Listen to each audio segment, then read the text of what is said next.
तो कोरोना के पुराने वेरिएंट्स का संक्रमण जो है अभी पूरी तरह से खत्म भी नहीं हुआ और ये नया बड़ा खतरा हमारे सामने है। ऐसे में बड़ा सवाल ये कि क्या कोरोना का महाविस्फोट होने वाला है? क्या कोविड की नई लहर आने वाली? क्या 7 गुना तेजी से वायरस फैलने का खतरा मंडरा रहा है? पूरी दुनिया इस वक्त इन्हीं सवालों में उलझी है। कोरोना के इस नए खतरे को रोकने की तैयारी की जा रही है। एक बार फिर इंटरनेशनल फ्लाइट्स रोकी जा रही हैं और इन सब के पीछे वजह है कोरोना का यही नया वेरिएंट, जिसे सुपर स्प्रेडर वेरिएंट भी कहा जा रहा है। भारत समेत तमाम देश कोरोना के इस वेरिएंट को लेकर इमरजेंसी मीटिंग्स कर रहे हैं। नई नई पाबंदियां लागू की जा रही हैं। ऐसा लग रहा है कि दुनिया में एक बार फिर वायरस इमरजेंसी जैसे हालात बन रहे हैं।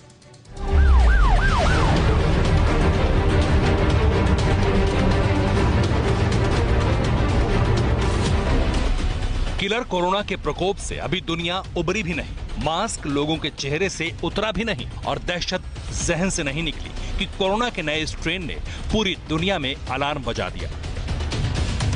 कोरोना वायरस के नए वेरिएंट ओमिक्रॉन ने सबसे पहले खतरे की घंटी बजाई दक्षिण अफ्रीका में, जहां एक हफ्ते में ही 200% से ज्यादा केस बढ़े। साउथ अफ्रीका में 15 दिन पहले इस वेरिएंट के केस का आंकड़ा महज 1% था, लेकिन अब 3 प्रांतों में रोजाना मिलने वाले 90% केस इसी वेरिएंट के हैं। कहा जा रहा है कि कोरोना का नया वेरिएंट ओमिक्रॉन डेल्टा से भी ज्यादा खतरनाक है। डेल्टा से 7 गुना तेजी से फैल रहा है और साउथ अफ्रीका से निकलकर यह वायरस कई मुल्कों को अपनी चपेट में ले रहा है। कोरोना का नया वेरिएंट ओमिक्रॉन अफ्रीकी देश दक्षिण अफ्रीका और बोत्सवाना, एशिया में हांगकांग, मिडिल ईस्ट के इजराइल और यूरोप में बेल्जियम, चेक रिपब्लिक, नीदरलैंड और इटली पहुंच चुका है। इसके अलावा इंग्लैंड और ऑस्ट्रेलिया में भी ओमिक्रॉन दस्तक दे चुका है। कोरोना का यह नया रूप कितना घातक और कितना स्प्रेडर और कितना सुपर स्प्रेडर है, इसका अंदाजा इस बात से लग जाता है कि बीते 24 नवंबर को पहली बार दक्षिण अफ्रीका ने इसकी जानकारी WHO को दी, लेकिन महज 4 दिनों में यह वायरस अफ्रीका से Asia, Europe, middle east, United kingdom और ऑस्ट्रेलिया तक फैल गया और अब तक 32 बार म्यूटेट हो चुके इस वायरस ने पूरी दुनिया में दहशत का अलार्म बजा दिया है।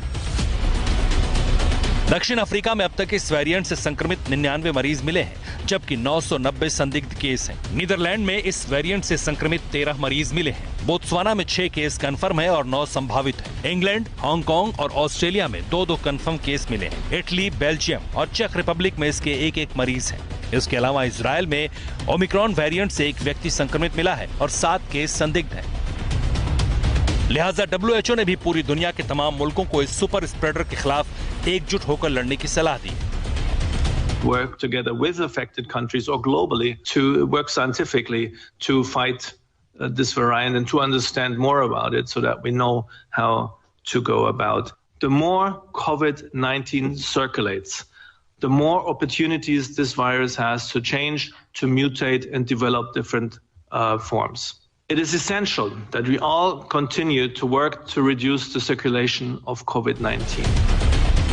इस वक्त यूरोप और अमेरिका में कोरोना की 4थी और 5वीं लहर चल रही है। कोरोना के डेल्टा वेरिएंट ने कई देशों में कहर मचा रखा है, लेकिन अब डेल्टा से भी ज्यादा खतरनाक ओमिक्रॉन स्ट्रेन के कारण महामारी 2.0 का खतरा मंडराने लगा है। दुनिया भर में वायरस इमरजेंसी के हालात से बन गए हैं। दुनिया के तमाम देश कोरोना के सुपर स्प्रेडर वेरिएंट के डर से अपने बॉर्डर सुरक्षित करने लगे हैं। न्यूयॉर्क में आपातकाल की घोषणा कर दी गई है। ब्रिटेन में हाई अलर्ट घोषित किया गया है और फिर से पाबंदियां लागू की गई हैं। इजराइल ने देश में विदेशी नागरिकों के प्रवेश पर प्रतिबंध लगा दिया है। इसके अलावा विदेश से लौटे इजरायली नागरिकों को भी क्वारंटीन रहने का आदेश दिया गया है।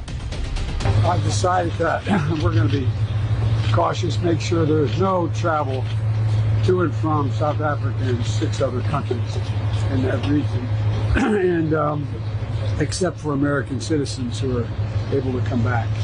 But we don't know a lot about the variant except that it is a great concern. It seems to spread rapidly, and I spent about a half hour this morning with my COVID team. Corona के इस नए strain को रोकने के लिए कई देश अफ्रीकी देशों से आने जाने वाली फ्लाइट्स को भी बैन कर रहे हैं। पहले Britain, Austria, Canada, France, Germany, Italy और नीदरलैंड ने फ्लाइट सस्पेंड की। अब अमेरिका, सऊदी अरब, श्रीलंका, ब्राजील, मालदीव समेत कई देशों ने भी अफ्रीकी देशों की फ्लाइट्स पर बैन लगा दिया।